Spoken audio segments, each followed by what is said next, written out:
আগামীকালের দৈনিক রাশিফল নিয়ে বিস্তারিত আলোচনা করব ১২টি রাশির ভালো এবং মন্দ নিয়ে। এটা অতি পরিচিত প্রোগ্রাম। প্রত্যেকটা দিন আমি দৈনিক রাশিফল নিয়ে আলোচনা করি আপনাদের অ্যালার্ট করার জন্য।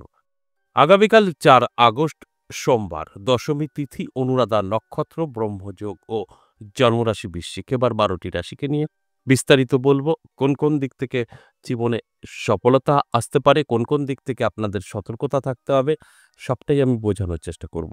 এবং সবার আগে যে কথাটা আমি বলি, এটা হচ্ছে সম্পূর্ণ অ্যাভারেজ এবং সর্বজনীন। এখানে কারোর ব্যক্তিগত জন্মছক বা হস্তরেখা বিচার বিশ্লেষণ করে আলোচনা করা হয় না। সেক্ষেত্রে কিন্তু প্রত্যেকের সাথে মিলবে এটা বলা অসম্ভব ব্যাপার। এটা অ্যাভারেজ। অর্থাৎ সবার যদি ঠিকঠাক থাকে সবার মিলবে। আর সবার ঠিকঠাক কখনোই থাকতে পারে না। গ্রহ নক্ষত্র আপ অ্যান্ড ডাউন থাকবেই। সেক্ষেত্রে দাঁড়িয়ে কিন্তু আলাদা ডিফারেন্ট ফলাফল আপনারা পাবেন। যাদের সব ঠিকঠাক আছে তারা সঠিক ফলাফল পাবেন আমার আলোচনার। আর যাদের সব ঠিকঠাক নেই তাদের কিন্তু নাও মিলতে পারে। পজিটিভগুলো, নেগেটিভ কিন্তু মিলবে। তাই অ্যালার্ট থাকার জন্য এই আলোচনা, সঙ্গে থাকলে সবটাই জানতে পারবেন। আমি অবশ্যই আপনাদের বলে বোঝানোর চেষ্টা করব কোন দিক থেকে সতর্ক থাকবেন, কোন দিক থেকে জীবনে উন্নতি হতে চলেছে, সবটাই আমি বোঝাবো। তার আগে আমার সাথে কিভাবে যোগাযোগ করবেন সেই বিষয়টা একটু বলে নিই। নমস্কার, জয় মা কামাখ্যা, জয় মা তারা।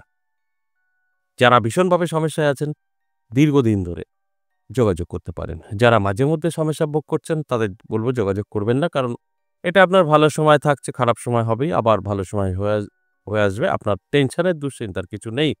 তবে যখন লং টাইম আপনার খারাপ সময় চলছে, তখন অবশ্যই কোথাও না কোথাও আপনাকে যেতে হবে। যদি মনে হয় আমার কাছে আসবেন, আসতে পারেন। আমার কোনো অ্যাভেইলেবল চেম্বার নেই। আপনাদের প্রশ্ন একটাই, আপনার চেম্বার কোথায়, চেম্বার কোথায়? আমার কোনো চেম্বার নেই। আমাকে পাবেন তারাপীঠ। আমাদের মায়ের আরাধনা বা আমাদের কর্ম করতে যেতেই হয়। তো সেক্ষেত্রে তারাপীঠ আপনি পাবেন ইংরেজি মাসের শেষ এবং শুরু। আর যদি মনে হয় না আমার মন্দিরে আসতে চাইছেন, সেক্ষেত্রে প্রত্যেক মানে সপ্তাহে ৩ দিন করে পাবেন। মাসে ১২ দিন, সোমবার, মঙ্গলবার, বুধবার। এটা হচ্ছে নদিয়া জেলা, বীরনগর। ১০ মহাবিদ্যা কালীবাড়ি এবং কৃষ্ণ কালী মায়ের মন্দির। যদি মনে হয় যে আমার এখানে আসবেন, সেক্ষেত্রে বললাম ৩ টে দিন, যেকোনো দিন আপনি আসতে পারেন বেলা ১১টা থেকে সন্ধ্যে ৬টা। আর কিভাবে আসবেন এটা তো আপনাদের সকলেরই জানা। আমি প্রত্যেকটা দিন আলোচনায় বলি। কৃষ্ণনগর লোকাল ধরে বীরনগর স্টেশনে নামবেন। ১ নম্বর প্ল্যাটফর্ম মনে রাখবেন। আপনি যে পাশ দিয়েই আসেন না কেন ১ নম্বর প্ল্যাটফর্ম থেকে বেরিয়েই দেখবেন রাস্তা। টোটো, রিক্সা সব দাঁড়ানো আছে। তাদেরকে বলবেন সর্বজ্ঞপাড়া ১০ মহাবিদ্যা কালীবাড়ি। আশা করি আপনাকে নিয়ে আসবে। এই হলো আমার এখানে আসার। আর যদি মনে হয় তারাপীঠ আমি দেখা করব, তাহলে তারাপীঠ আপনাদের সকলের চেনা, পরিচয় দেওয়ার কিছু নেই। আপনি শুধু একটা কনট্যাক্ট নাম্বার আছে আমাদের, কলিং নাম্বার। সেই কলিং নাম্বারে কল করে আপনি সব জেনে নেবেন এবং ওই ব্যক্তি আপনাকে সম্পূর্ণ গাইড করে নেবে। তবে একটাই অনুরোধ, কলিং নাম্বারে কখনো কল করে আমার রাশিটা কি আছে, আমি লটারি পাচ্ছি না কেন বা আপনার সমস্যা নিয়ে এইসব আলোচনা করবেন না। তাতে আপনার কলটা কিন্তু রিজেক্ট হয়ে যাবে।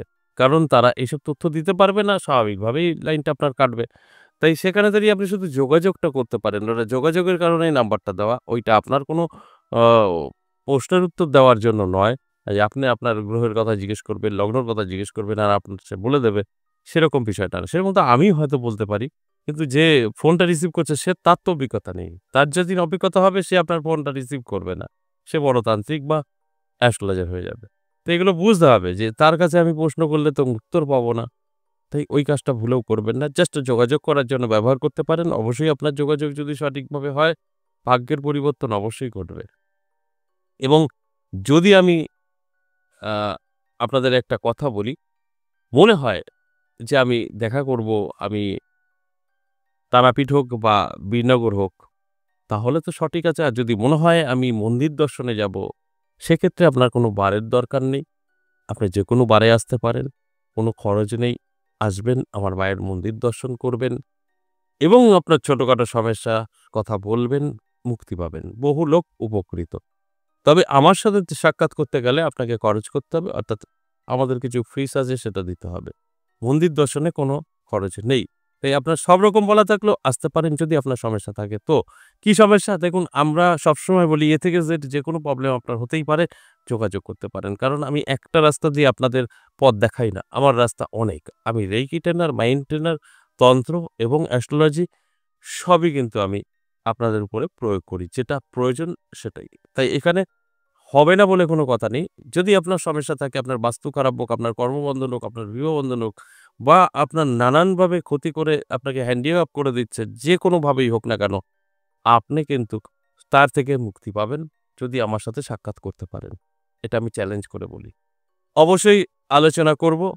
আজকের আলোচনা দৈনিক রাশিফল। এই দৈনিক রাশিফল নিয়ে আমি প্রত্যেকটা দিন আলোচনা করি জাস্ট আপনাদের অ্যালার্ট করার জন্য। আজও মেষ থেকে মিন পর্যন্ত বোঝানোর চেষ্টা করব। যদি আপনি সঠিকভাবে বুঝে এপ্লাই করতে পারেন, ভাগ্যের পরিবর্তন 100% ঘটে। মেষ রাশির জন্য বলব শুভ। মেষ রাশির জাতক-জাতিকাদের যারা বেকার আছেন তাদের কর্মের সন্ধান বা আপনি কিছু করতে চাইলে সেখানেও একটা দেখবেন শুভ কোনো রাস্তা বা পথ আপনি আগামীকাল খুঁজে পাবেন। কারণ আপনার জন্য ভীষণ শুভ সময়।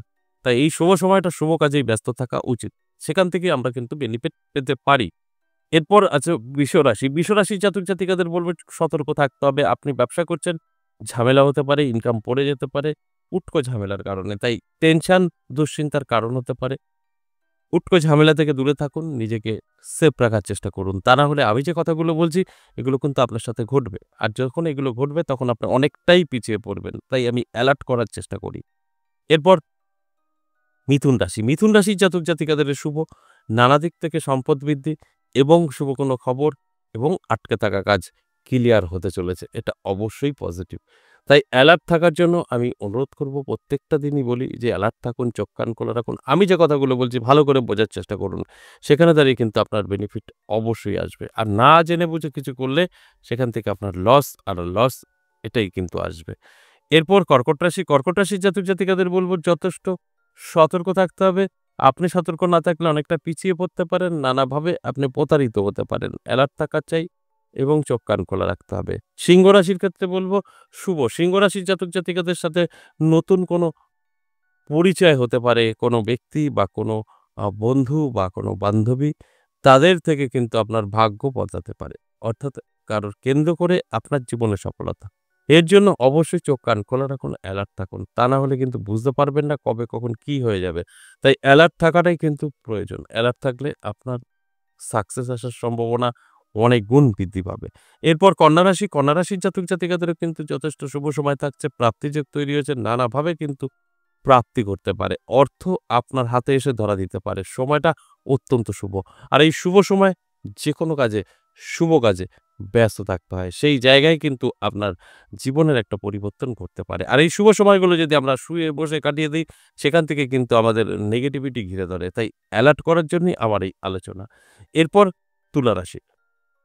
তুলা রাশির জাতক-জাতিকাদের সাবধান থাকতে হবে স্বাস্থ্য নিয়ে। স্বাস্থ্য কিন্তু সাথ দেবে না। নানাভাবে আপনি স্বাস্থ্যের প্রবলেমে পড়তে পারেন। যে দিক থেকে আপনার অনেকটাই ক্ষতির মুখে ফেলে দিতে পারে। তাই অ্যালার্ট থাকতে হবে, চোখ কান খোলা রাখতে হবে।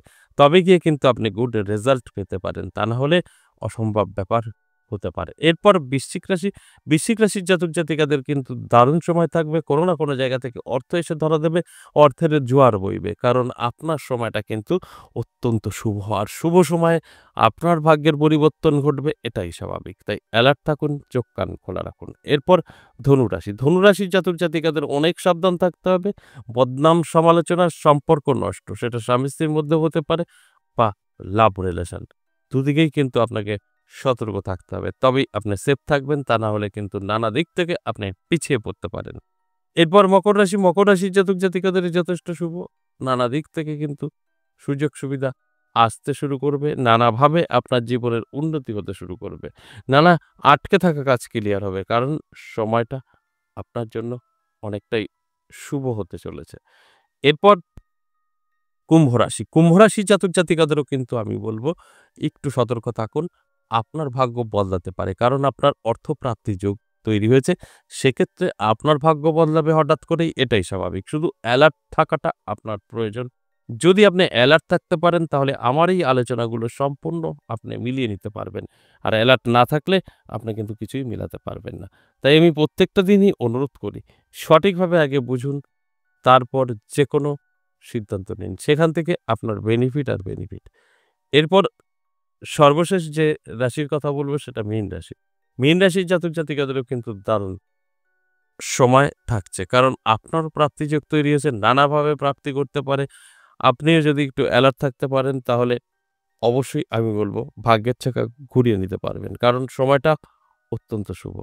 যখন সময় শুভ হয় তখন সবকিছু শুভ হয়। যখন সময় অশুভ হয় তখন কিন্তু সবকিছু থেকে আপনি পিছিয়ে পড়তে হয়। তাই আমি বলব অবশ্যই অ্যালার্ট থাকুন, চোখ কান খোলা রাখুন। দেখবেন আমার কথাগুলো সবটাই আপনি মিলিয়ে নিতে পারবেন। আশা করি বুঝতে পেরেছেন। আজ এ পর্যন্তই আবারও আসবো নেক্সট ভিডিও নিয়ে। ততক্ষণ ভালো থাকুন। নমস্কার।